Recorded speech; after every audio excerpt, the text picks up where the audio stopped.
Delighted to say a very good morning to Andy Mitten from United We Stand. Morning, Andy. Good morning. Look, it was a difficult one for United fans last night because for the entire game you're thinking 1-0 win, yeah, you'll take it. South London, not an easy place to go. And then the last 10-15 minutes, I mean, between Casemiro's yellow card, the equaliser, and then Casemiro's miss at the end, it wasn't a happy last 10-15 for Erik ten Hag, Andy. No, it wasn't. You framed it exactly right. Everything was going to plan. Manchester United were heading for a 10th consecutive victory, another clean sheet. It was always tight at Selhurst Park. It was a big improvement on the last trip to Selhurst last May, final game of the season, which was diabolical. In the middle of Manchester United being in a run of 7 consecutive away defeats. And your 2 points about Casemiro are right.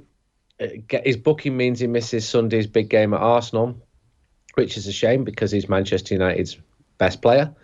And that chance at the end where it sort of spun off his thigh, well, I think all of these wins, it's a nice feeling when your football team's winning and you want more of it and you demand more of it. And United fans had a massive high after Manchester derby on Saturday. And reality struck last night. These things happen. It was a brilliant free kick. I think that Patrick Vieira's Palace sides always give Manchester United a difficult game. Last year at Old Trafford, it was a 1-0. It was a really difficult match. They beat United in the last game at Selhurst, as I've said. So, yeah, frustrated. But after 19 games, Manchester United have got 8 more points in the same stage last season. But yeah, this is, you're sort of thinking we're not in a title race, and then we could be. We're up to second, and I'm like Googling live Premier League table just for sort of evidence that Manchester United are indeed in second position. Yeah, it's been a while. Just to but prove then it yourself. That late equaliser pushed it back down to third. Yeah, it took a bit of the sheen off it, certainly for United last night. We should focus on some of the positives before we maybe look ahead to Sunday's game, Andy. Aaron Wambersacker, he's like a new signing at right back. I mean, Wilfried Zaha, you're thinking before the game last night, and this is a man he knows very, very well. This could go one of two ways. But all of a sudden, I mean, when Diogo Dalot was playing so well at the start of the season, then the injury happened, he's coming back now, and you're thinking, well, he's gonna do very well, Dalot, to get back into the team ahead of Wambersacker. He is. There was a lovely quote after the game from Wilfried Zaha where he was running towards goal and he sort of glanced behind and saw it was Wambersacker chasing him and thought, oh no, not Aaron. And they're obviously former teammates. There's been a complete turnaround. Aaron Wambersacker, only last month in a friendly game in Cadiz, looked so rusty as Manchester United were taken apart in the first 15 minutes, and his prospects look bleak. And I had 2 people saying to me last month, this club are in for him, that club are in for him, Palace were interested in him. I don't think Manchester United were intending to sell him because they needed him as cover, but he's now the first choice right back, partly because of Dalot's injury. It was a problem position for Manchester United. I think if you said to Manchester United fans which 3 positions would be a priority, right back would still be one of them. But he played really well, and he's been playing really well. He's always been very good defending. It's his final ball when he goes forward that's more of an issue. But he was one of Manchester United's best players. He was back home. Maybe he felt really comfortable in those surroundings where he did so well. South London boy, all his mates, all his family are there. He goes back there a lot. That was part of the issue with him falling out of favour. But he's very much back in favour. And Ten Hag's done this a couple of times now. Players have lost the place. They've been told to go away, to focus. He's done it with Jadon Sancho. He's another one who returned to training this week. And he usually gets it right. He's got it right with Wambersacker, and good luck to the lad. Yeah, well, I think we spoke even last week about Rashford and how he's completely turned things around.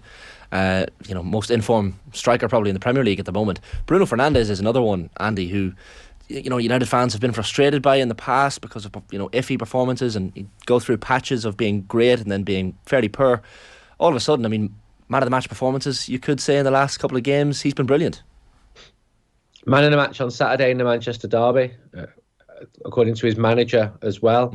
His manager gave some really nice quotes about him, which went out on Tuesday.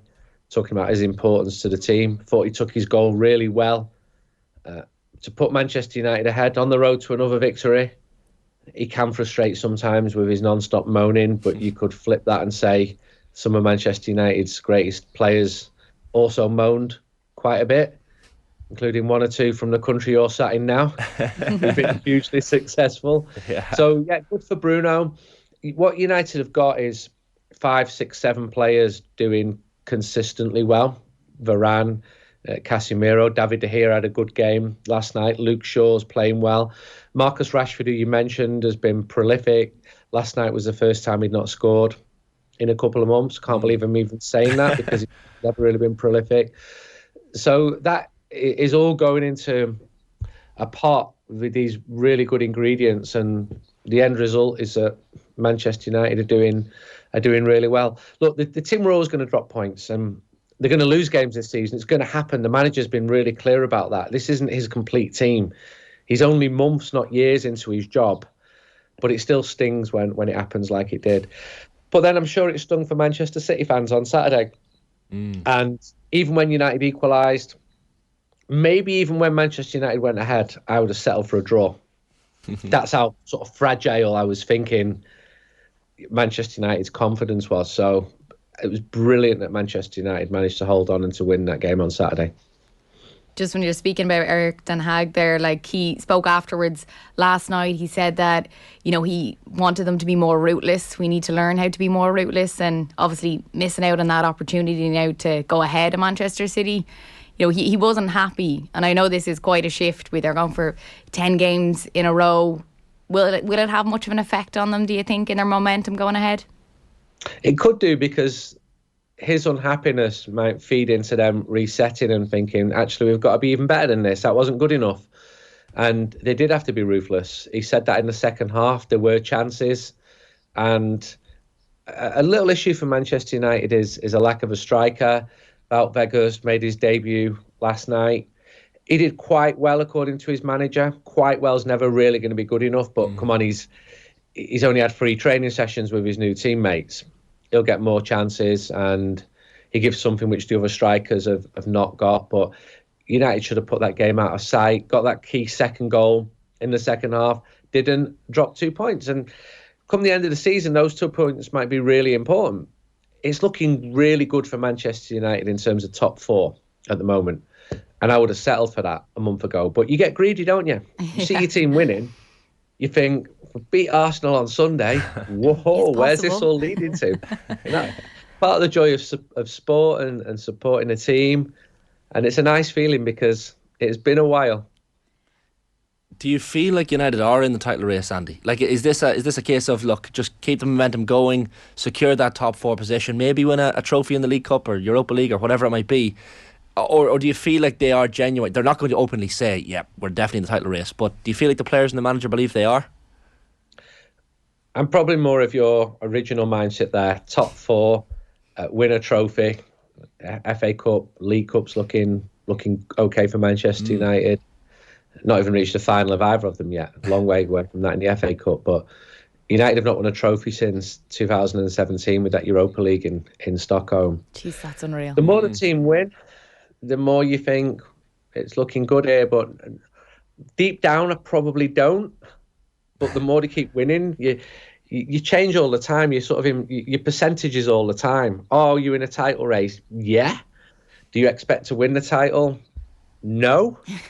But then you don't want to write off your team, do you? Because they've beaten Manchester City, Liverpool, Arsenal, Tottenham, all at Old Trafford. There's games away from home against all them teams. If you're beating all them teams away from home, and United have already played City away and got hammered, then you would be champions. You really would. If you can go to Arsenal at the weekend and win, then if you ask me the question on Monday morning, I'd probably say, yeah, absolutely. So little by little. I was thinking the other day, great to be in the top 4, but then you're thinking, well, what does top 4 mean? I can remember when 2nd and 3rd place was a failure for Manchester United. So it's baby steps, but it's real progress for the new manager. Not been there long. He's really impressed Manchester United fans. Most of his signings have as well. Not all of them. I think Anthony still causes frustrations, and I know they're working hard with him at Carrington to make him better. If Jadon Sancho comes back and is as effective as some of the other players who've come back into the fold, then that will be like a new signing as well. What do you make of Anthony, Andy? Because he had that little moment with Bruno. The two of them had a few words exchanged at one point in the first half. They were all mates then, of course, when Bruno scores and they're over celebrating with each other. But he's been a bit hot and cold, Anthony, of late. Like, will he come good, do you think? Is it just taking time to bed into the team? Because, of course, Ten Hag knows him very well. I do think he'll come good. He's only 22 years old. He's in the Premier League for the first time. It's a difficult league to play in. It's a very different league. A, to the culture he grew up in Sao Paulo and playing in Brazil, and B, in Holland. And he's a street footballer, Anthony. He's from a favela in Sao Paulo. He's not going to do things by convention, and that can frustrate him as well. So when I said they're working hard with him, they're basically trying to get him to fit into what Ten Hag wants for this Manchester United team. He managed it at Ajax, and he hopes to do the same at Manchester United. The fact that he was prepared to push so hard to get him for so much money shows the faith which he has in that player. Every manager has a blind spot. I'm not saying he's got one with Anthony. I think if we're having the conversation in a year's time and we're saying the same thing, then it becomes more of a concern. But I think that every player should be given a year's grace when they move into a new league. But when you cost as much as he did, there's always going to be more scrutiny and more pressure on you. I think things like concentration are areas he's got to work on. He did make more passes in the final third than any player last night. Were those passes effective? Not really. He had the best chance or the best effort, not rather than chance in the first 40 minutes. But I'm contradicting myself throughout because this isn't a seamless performance by Anthony. It's one area where he needs to improve. Even thinking of Casemiro when he first joined, it took him a while to really bed into the team, and look at him now. I suppose Sunday against Arsenal, it's a game they want to win, and obviously his booking last night means that he's going to miss out. So how much of a loss will he be at the weekend? Well, he's the best player, so it's definitely a loss. I'm just hoping that whoever is chosen, be it McTominay, be it Fred, feels almost stung by the talk around Casemiro missing, and they have a real point to prove and say, wait a minute, I'm not a bad footballer either. And I've seen Fred be man of the match in Manchester Derby games. But would I like Casemiro playing on Sunday? Yeah, he's been so consistent. It's the way that he reads the game, his anticipation, the way he closes space down. He's good in the air. He has shots. I wish he would have had a shot in the 93rd minute rather than with his foot rather than his thigh. He's been an outstanding success. I just can't believe how many Manchester United fans doubted him. It frustrated me that because he was a proven winner for the best team in the world on a consistent basis. And I watched him loads. And I interviewed him when he came to Old Trafford on his first day at the club. And he said, I want to come here. I want to play in England. I want to play at the biggest club in England. And I believed all that. I looked him in the eye. I didn't think this is someone lying to me. And yet you had Man United fans going, he'll never come. Real Madrid don't sell the best players. Or after 2 weeks, he looks off it. And now they've completely changed their tune. I suppose as football fans, you're allowed to do that. I'm just glad that Erik Ten Hag saw the bigger picture and knew how good he was. But he was always good. This shouldn't be a surprise to anyone. He's one of the best players in the world. Yeah, but there was massive doubts, when he first came. And even at the derby at the weekend, just seeing his passion wanting to get back on the pitch, you definitely can see it in him. He wants to be there. And obviously the performances now at the minute are saying that as well. Yeah, he's brilliant. Look, fans are allowed to have doubts. Fans aren't the ones picking the team. If the manager listened to the fans, the team would have no players within 6 weeks because it'd all be sold. If you think of the times when Manchester United fans have piled up against, Dier would have been sold, Luke Shaw would have been sold, Wambersacker would have been sold, Harry Maguire would have been sold, Marcus Rashford would have been sold. Thankfully, you've got a manager and people at the club who take a longer term view, who are working with these players every single day. Fred would have been sold. Scott McTominay would have been sold. You'd have no players left. Players dip in and out of form all the time. And what Ten Hag has done is raise standards pretty consistently. He's got to do it with a couple more players. And because he's doing that, he's starting to get the wins. But players will have bad spells. Marcus Rashford will go 6 games without scoring at some point. Doesn't mean he needs to be sold. Because saw someone last night, because he not scored last night. And really, you shouldn't pay any attention to what you see on social media. It's all gone to his head. Oh, What's gone to his head? Yeah. This is the best form he's ever been in. He's literally gone 1 match without scoring a goal. And every single player in the world, the best strikers in the world, have gone matches without scoring. You do see some batshit crazy views on, like, even some people suggesting that Ten Hag shouldn't have played Casemiro at all because of the risk of him being yellow carded, which is ridiculous as well, because you need to play your best players in the big matches. Like if you're Eric Ten Hag, Andy, on Sunday afternoon, who are you picking? Like, not to read into your mind, but I'm sure 9 of the players are pretty much well set for most United fans. I guess it's Anthony or Garnacho, and then it's, as you say, maybe Fred or McTominay that comes in. Who are you picking? Fred can do a really good man-marking job. Arsenal's midfield is exceptional. I thought Arsenal were brilliant at Old Trafford. In the game that they lost, I was really impressed by them. McTominay offers different qualities as well. I think it needs players like Christian Eriksen to step up and be at the best. Lisandro Martinez, it was good for him behind the midfield to have a first start in the post-World Cup at Palace. Rafael Varane's one of the best defenders in the world. So those players have got to add a little bit more to make up for the shortfall of Casemiro. McFred, it puts dread into some Manchester United fans, but every squad needs players like that, really. And I've seen both of them have very good games against very good teams. And as I said earlier, I hope they're stung into people thinking that they're not good enough and that they get man of the match. I hope Scott McTominay gets an 89th minute winner and dives into the away end at Arsenal on Sunday.